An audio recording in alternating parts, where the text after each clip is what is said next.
Hey, and welcome to Reminiscent Evil. I'm your host, Josh, and with me this episode is Chris, and we just watched the first film in a series that's very true and dear to my heart, Resident Evil. The film also being Resident Evil. Yeah, I gotta say it was lots of fun. It's actually been a couple years since I've seen it, but like the entire time I remember watching it in theaters when it came out, just being like, this is so cool! Right, yeah, me being the same way, though, coming from playing the video games, I was very excited when the property had been announced and just thinking, oh man, I'm gonna see one of my favorite video games ever turned into a film since the Mario Brothers film. Which was also a wonderful film that we both saw in theaters. Yeah. So, Chris, going into it, what did you think of it from the get-go? Well, so for me, it was I had a slightly different, I guess, expectation for it than you did because I had never played the video games. And in fact, I don't even think I had heard of the video games before the movie came out. So this was really my first exposure to the franchise as a whole. So all I had to go on were the trailers and stuff like that. And like the big thing for me was, oh, hey, it has that chick from The Fifth Element. Right, yeah. And I love The Fifth Element. Yeah. And that was The Fifth Element was like her first real movie, or at least American movie. I don't know what she did. Was she French? I believe so, yeah. I think she's done like a lot of French films. Yeah, and she was like a model too. Yeah. But yeah, so like I was like, oh, cool, that cool chick from Fifth Element. And it looks cool. I see zombies. I love zombies. Who doesn't? Yeah, right? So that's really all I had to go on. And so I check it out, and it's a badass movie. Like I loved it from start to finish when I first watched it. Right. And to this day, like when I watched it, just 20 minutes ago, I was still really enjoying it. Like the film student in me is able to pick apart things that were like not necessarily the best, but overall still an enjoyable film. Well, it's interesting to say, like, pick apart the best. Like, when I went into the film, coming from loving the video games, my first introduction to the Resident Evil universe as a whole was the second game. Mm-hmm. But since that, I dedicated myself to learning all the lore of it. Mm-hmm. And so, going into the first film, I knew from the video game standpoint, it was about a special forces team for a police department. You could say like a SWAT team. Mm-hmm. Went to investigate a series of murders at a mansion. They find out that some shady shit's gone down, a lot of people have gone missing and or murdered, and it's basically finding out that it's all due to an evil corporation known as Umbrella conducting bioweapon testing at a underground facility in the mansion. The film starts out in a mansion, and that's about all you see of it. Then you see it for maybe 2 minutes. Yeah, and then you see nothing but an underground facility, which actually really has nothing even to do with the games as well.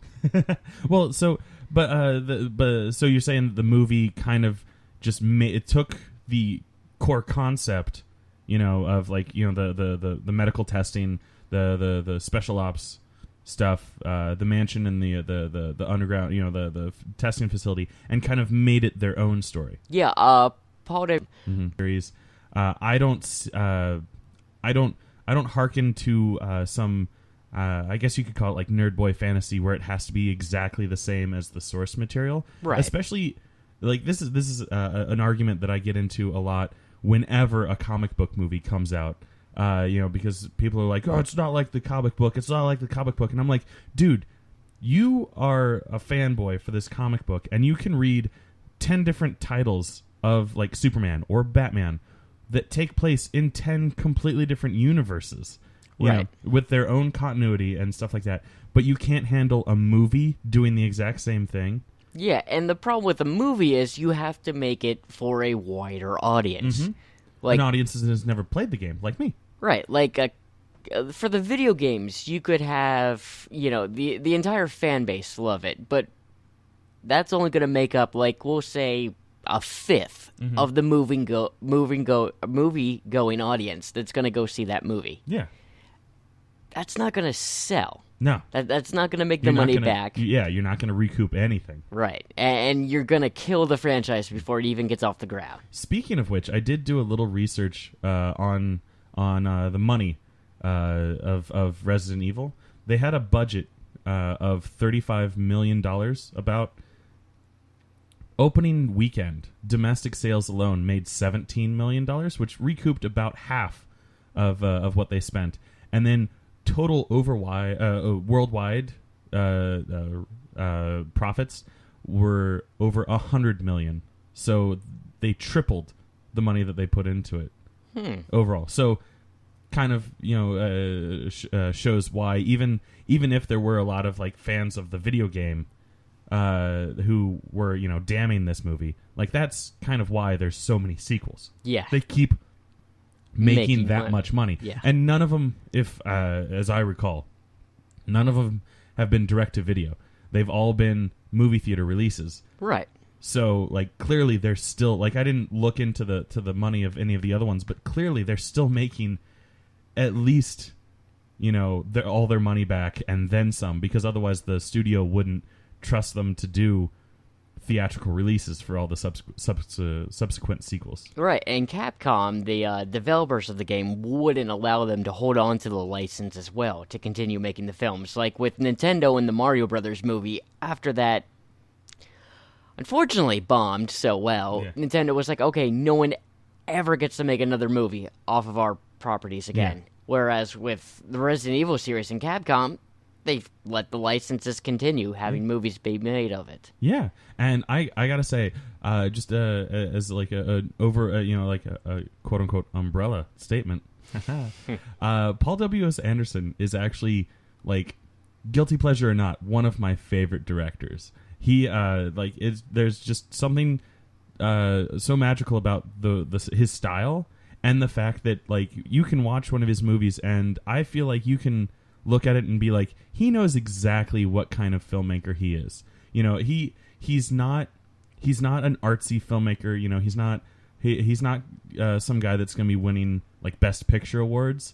Right. But he's okay with that. He likes making like summer blockbuster hits. Kind of like Michael Bay with a smaller budget. Yeah. Less explosions. Yeah, exactly. But like at the same time, Michael Bay, I still respect him as a director. My problem is the people that see his movies, because they keep shelling out money. Like I don't like Michael Bay's movies myself, so therefore I don't go see them in theaters, and I don't contribute to his payday. But people still go to his movies, so more power to him. Let him make more movies. Let him make movies until people stop going. I hope he makes more Bad Boys movies because those are the only ones that I like of his. Yeah. Whereas and The Rock. Oh, yeah. But with Paul Anderson, he knows exactly what his movie-going audience wants. Yeah. And he just sprinkles enough of his little flair into each film, while each, different project he works on is unique enough to keep bringing back that repeat audience. Yeah, like his Three Musketeers, it had Mila Jovovich in it, which is kind of like his calling card because they're married. Right. She's in pretty much every movie that he makes now. I mean, if you can make one of your leads work for just your marriage, why not use it? Yeah, I'm sure he gets a great pay cut because he's like, "Come on, honey, just do the movie." I mean, we're going to be sharing the finances anyhow. Yeah, right. But so like even his Three Musketeers was good. Like, it didn't have zombies. It didn't have Resident Evil zombies, but sadly, it had, no. Yeah, right. Yeah. That would I feel like that would have made it really. But like I saw that in theaters and I saw it in 3D, and I gotta say, Paul W.S. Anderson, and you can get to this when you get to the latter movies because they were all shot in 3D as well. Yep. He's actually one of the best 3D directors I've ever seen. Yeah, he does a good amount of the depth of field and the pop out. Yeah, it's a nice balance, and he uses 3D to his advantage. It's not just thrown in there as a money-making scheme. He actually almost artistically designs the scenes around what he's using the 3D for. Yeah. But back to this movie. Yes, back to this one. Back before we got to the 3D. Right. Sorry, I am a huge fan of the franchise as a whole, so I'll probably sprinkle in other references to the other movies as well. But But like, so watching this movie, I was sitting there, really enjoying it, and I gotta say, like, I love a lot of the little like action sequences in it. Like, I feel like Paul W. Sanderson was like, okay, this is based on a video game, so I'm going to shoot it like it's a video game, but like in a compressed story, you know, made for an hour and a half, you know, because like he doesn't have 9 hours to tell the same story and have the same action. Right. Well, and also the great thing with like a lot of video gamers too, sometimes our attention spans can just be really, really short. Yeah. So if you can make it less than 2 hours, or even right at 2 hours, you've got the perfect amount of time for what that attention span can handle. Yeah. To digest it all. Which basically just means, you know, cut out all of the searching for journal entries, searching for all those stupid emblems that you had to in the video game. Yeah. You know, and just make it, you know, just running around. But like, I feel like it had a very well paced, you know, like, here's a little bit of exposition, and then here's some action sequence. Like when they get to the core of the Red Queen, and they're trying to set up the EMP. They have that hallway that they have to get through. Oh, and, like, the lasers. with the lasers. Yeah. Which, when I first saw it, and even today, was like the coolest sequence in the whole movie. Yeah. Where like it's just, and like that chick standing the first time it comes through, that chick's just standing there, and you're like, why isn't she moving? And then you just see the line of blood come out from her neck, and her head slides off in really like CG. Yeah. But you know, it's still good. Like, the sound effects were great for it. Oh my god. And I gotta say, still better than like Star Wars prequel CG. Yeah. And it came out like 5 years earlier. Yeah.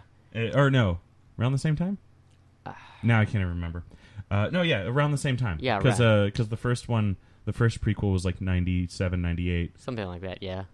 So yeah, and this came out in 2002, so it would have been right around episode 2, episode 3, like the hiatus between the two movies. But still better CGI than they had. Yeah. And what's also great about these little action scenes is, like, the very first game was primarily survival horror. Mm-hmm. Like, it was made to be suspenseful, sprinkle in a little bit of horror elements, but no, like, really running and gunning or massive explosions or anything like that. And the film, you know, thankfully had just enough of that, but then also enough action to please people who wouldn't want something of, you know, a 5-minute hike around of, like, trying to find journal entries or emblems or things like that. Or running into crows. Or crows. These are all things that I just read from a Wikipedia article. I still to this day have not played a single Resident Evil game, and that's mostly because, like, when when the movies started coming out, and I was talking with my friends who had played the video games, and I'm talking about how much I love them and how, like, cool the movies are. They're like, then maybe you shouldn't play the games because the games are very different. And then, like, I would look and see, and I was like, okay, it's a third-person shooter. You have no control over the camera. Stuff like that. And I was like, and I'm not too much into, like, the survival horror. Right. Like, I like first person shooters. Like, so my favorite Resident Evil game is Left 4 Dead 2. Which, to be fair, easily could be a Resident Evil game. Yeah, I feel like it could exist within the same universe. Yeah. You just instead of following, you know, like Umbrella Corp Commandos or something like that, you're just following random survivors. Yeah. Which, much later in the series and in the films, also tackle. Mm-hmm. Yeah, they pick up bands of random survivors here and there. Right. Yeah. What would you say was your favorite encounter in the movie? Ooh. I should have thought about that. I'll go with the laser beam hallway. Like, it's real early on, but it was really exciting, and, like, even having seen it dozens of times, and, like, 10+ years later watching it today, like, I was still like I spend a lot of time, like, on my phone or on the internet while I'm watching stuff, even when I'm trying to prepare for a podcast where we're going to be talking about it at length. Right. I put down my phone for that scene because I was like, oh man, this scene's coming up. Did you think the leader would make it out of that? I did. Especially, like, the first time I saw it, I was like, oh, well, this guy's got it. Like, he knows when to duck, he knows when to jump, and then, like, that grid comes out, and I'm just like, oh shit, anyone can die in this movie. Yeah. That guy, I love that guy. I can't remember his name, but he's a great actor. He was in. I was looking up his IMDb before we started recording. He was in 3 of the Pierce Brosnan Bond films, Yeah. which I didn't even remember. Like, I've seen all of those movies. He played like a close assistant or something to M in those. Yeah, yeah. And then he was on Arrow for like a whole season. Yep. He was the I vaguely remember his character, but he was like another. Wasn't he like schmoozing with Oliver's mom? Oh, yeah, he took over Queen Industries. That's right. For Oliver's father. Yeah. And then, like, I want to say married his mother? He's like the Lucius Fox of the Arrow. Yeah. Yeah, definitely. And then you were saying he's on a show now? Yeah, he's now on the show Limitless. Right, which I still haven't seen. Oh, you really need to. Yeah, well, I never saw the movie. Oh. I don't know if you need to, but It helps. yeah. But I mean, I did read Flowers for Algernon, which is essentially the same story. Okay. It's from my understanding, Limitless is Flowers for Algernon meets The Pretender. Ah, okay. Which The Pretender was a great show. Oh, God, it was. We should do a podcast about The Pretender. Can you find The Pretender? Yeah, of course you can. Oh, okay. Oh, excuse the fuck out of me. Yeah. But well, what was your favorite encounter? Probably their first dealing with the Red Queen after they get past the laser grid. Where they're setting up the EMP, and she's like, "Don't do that. Yeah, basically, You're all gonna die here." They find the AI system that runs the underground facility, also known as the Hive, and they're surprised to find out it's a hologram in red of a little girl. Yeah, I believe the daughter of the main programmer.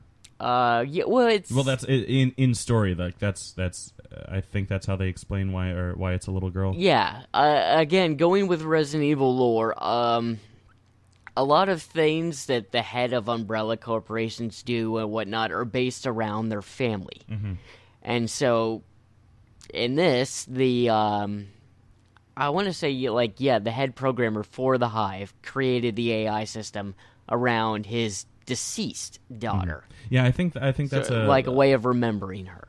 I think that's a throwaway line of dialogue. Yeah. Right when she first pops up. Right. She always reminds me of Newt from Aliens. Oh, yeah. They mostly come out at nighttime. Yeah, the accent definitely helps with that. Yeah. And then just because you mentioned like the higher ups in Umbrella, it reminded me later in the series when you meet like the head of Umbrella. What's his name? Discount Val Kilmer. Oh yeah, Albert Wesker. Yeah, Wesker. Yeah, he's great.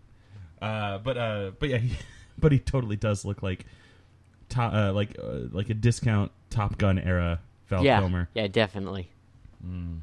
The best Val Kilmer. Totally. Yeah, take that, Batman Forever, and MacGruber.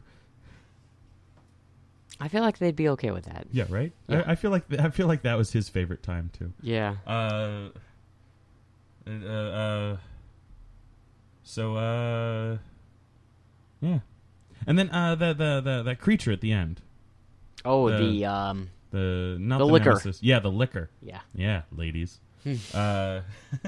That was always pretty exciting, and I want to say like I'm still like I only have the standard def DVD, so I don't know how it looks on the Blu-ray, but I was still impressed with the animation of the liquor. Like it doesn't look awful. Yeah, like a lot of times, like if you go back and watch like Alien 3, which granted several years earlier. I want to say also Paul W.S. Anderson. No, David Fincher. Sorry. Scratch everything that I just said. Paul W.S. Anderson did Alien vs. Predator. That's what it was. Right. Which is why he didn't direct Resident Evil 2 or 3. I forget which one conflicted with Alien vs. Predator, but one of those. That's the reason why he didn't do 2 or he didn't do 3. He didn't do either 2 or 3, but like they were... Each one had a conflicting movie that he was directing, but he still wrote and produced them all. Yep. But like you go back and watch Alien 3, a lot of the CGI xenomorph looks awful, especially on my Blu-ray copies. Oof. just like if you go back and watch the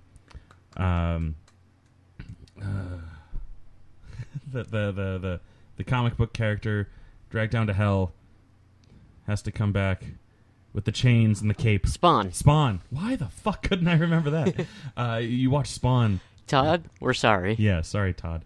But you watch Spawn now, and like the cape looks awful. Yeah. The devil looks terrible. Yeah. The Spawn army looks atrocious. But the armor on the bike still looks good. Yeah, it does. That's where the entire CGI budget went. Yeah, his suit looks great. Yeah. You know, slimy and everything. But so like I'm watching the liquor looks pretty good. I think it's partially because they kind of like, you know, went with the Spielbergian Jaws like train of thought where less is more. Like they didn't show the liquor in, like really like in its full, you know, beastliness until the final confrontation. Yeah, they kind of saved him much like the game series when he first showed up, saved him as well. And just for the animation style and the look of him was impressive. Like, they could have gone in any direction they wanted to for that creature. They could have just bastardized it completely, but they kept it very faithful, which I was quite happy with. Yeah, that was really good. And with the battle sequence at the end, like they foreshadowed most of the humans' offense. Yeah. Like with the throwing or running the pipes into him, opening the door in the bottom and getting him on the electric rail. Right. I really picked up on that like this time around watching it again because you know art school I was able to see things that I wouldn't necessarily have seen back in the earlier showings. But like I liked how they foreshadowed that stuff without like really drilling it down your throat. Like it just that door just happened to be there, and that's how Michelle Rodriguez jumped down to reattach the electrical shit. But it wasn't like they didn't spend like 5 minutes talking about how the electric rail does this and blah blah blah. So like you're sitting there as an audience member like, oh, okay, I guess this is going to come into play later. It was just matter of fact, like, oh, this is what we have to do to get the train working. And if you don't know how the story ends, like, that's it. You know, you're like, oh, okay, they got the train working, and now it's going away. And then with the pipes at the end, like, they're showing, like, they showed a little bit of the pipes in that same scene where they're going to the hive.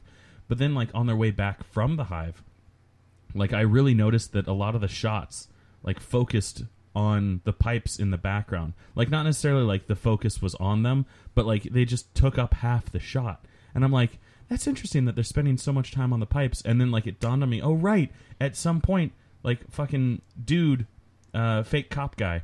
Matt. Yes. Matt goes, you know, like, fucking Terminator 2 on the liquor and, like, rams those pipes into his face. Yeah. And I was like, oh, that's really well shot. Like, letting you know, like, being like, hey, guys, remember, these are here.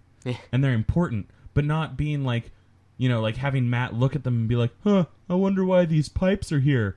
Turn to the camera and wink.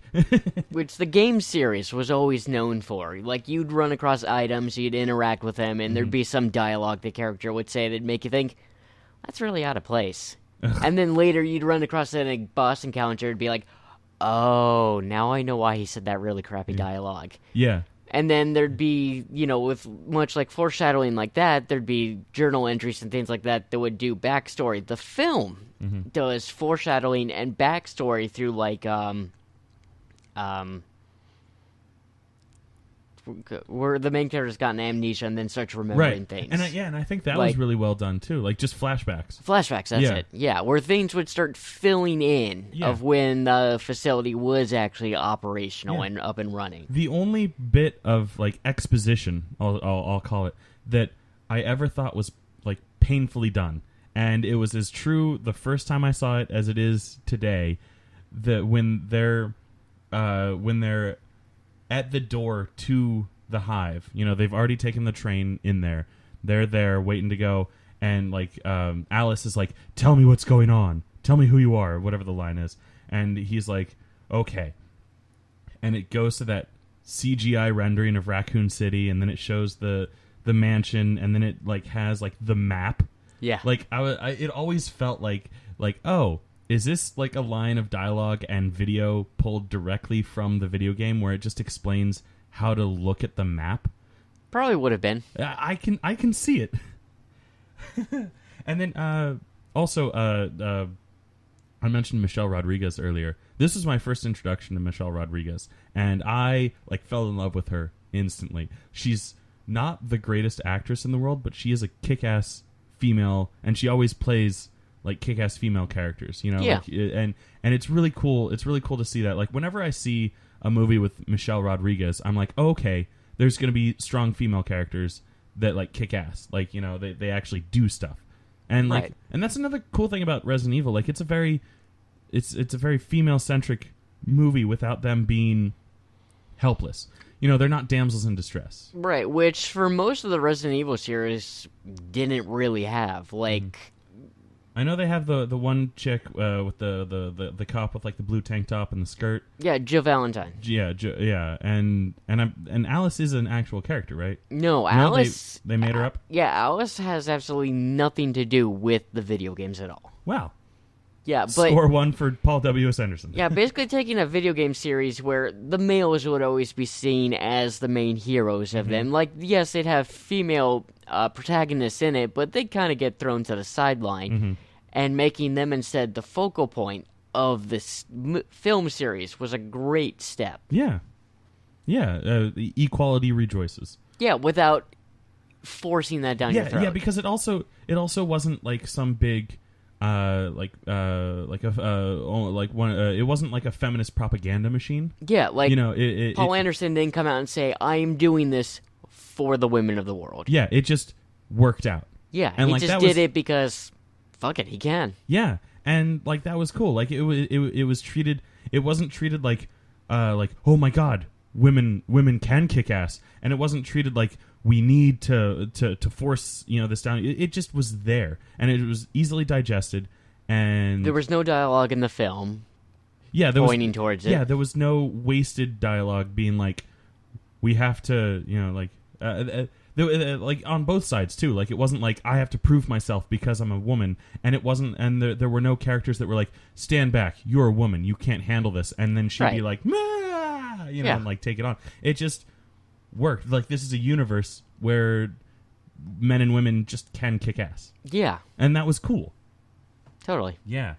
And then real quick, I just remembered there's a little bit of fun casting in a very, very minor role right at the end of the film. The doctor voiceover that you hear, and you can see his face behind a mask right at the end is Jason Isaacs, famously known as Lucius Malfoy. Sadly, the only appearance he makes in this film series. Yeah. But his character does survive. Yeah, because that doctor, he's if I remember correctly, he's unnamed in Resident Evil because it was just a doctor. It was a throwaway character. Didn't necessarily know that it was going to be repeated in subsequent sequels, or maybe even that they were going to have subsequent sequels. Right. But the character, when he comes back in later movies, is called Dr. Isaacs as an homage to Jason Isaacs, who played him. What better way to honor the role that he created and then stepped away from? Yeah. But speaking of the sequels and how the film ends, I think even if they weren't going to get a sequel, it ended just perfectly. It was reminiscent of how the second video game starts, with coming upon a trashed out Raccoon City, police cars littering the streets, newspapers saying the dead walk and zombie attacks and things like that. Yeah, no, I thought it was a perfect ending. And when I saw that, I was like, this is reminiscent of the very first introduction I had to the video game series. This is just fan service out nerd the wazoo. Boners everywhere. Oh yeah. Yeah, and a movie that came out around the same time started the exact same way. 28 weeks later, or 28 days later, days. Yeah. It started out almost the exact same way, the same way that The Walking Dead starts. Yeah. Main character wakes up in a hospital, sees that the hospital and subsequently the city around it have been completely overrun by zombies. Yep. Poor grammar on a door, dead inside. Dead open, or don't dead open inside. Yeah, don't dead open inside. Yeah. But yeah, so yeah. What's your favorite Resident Evil movie? Favorite Resident Evil movie probably is the second one. Yeah, just because it's so close to one of the video games. Yes, to your introduction to the. The second Resident Evil film mirrors the third video game the most. Okay. Gotcha. Yeah. But that obviously must have been the one that Paul W.S. Anderson loved the most, because he put that much material of that into that film. It's true. Even though he didn't direct it, he did write it, so he had the most influence on the story. Maybe that's why he didn't direct it. He was too busy playing the game. That and, directing other movies. Oh, yeah, totally. Yeah. For me, it was... I've already forgotten the subtitle of it because they make no sense to me. Retribution, the most recent one to come out. I don't know what it was. Probably mostly because Michelle Rodriguez is finally back. Yeah. But also I just liked the idea that maybe all of these movies that we've been seeing are all just simulations, or they've been rehashing it, trying to figure out what went wrong. It just was the pods were really cool, and I really enjoyed it. And it's been so long. It's been since it came out that I've seen it, so I really should fix that. Yeah. And your favorite Resident Evil game would be? Like I said earlier, favorite Resident Evil game is Left 4 Dead 2. Yeah. Mine's, I'd say it's either the remaster of the first one on the current newer gen consoles or Resident Evil 2. All right, guys. Well, this has been the first episode of Reminiscent Evil. I hope you'll join us next week where we'll discuss the second film in the Resident Evil series, Resident Evil Apocalypse. With me for this episode was my great friend, Chris. Thanks for having me. Oh, you're quite welcome. Hope to have you again in later episodes. Maybe. I might come back for Retribution. Oh, I look forward to that then. All right. Bye. Bye, guys.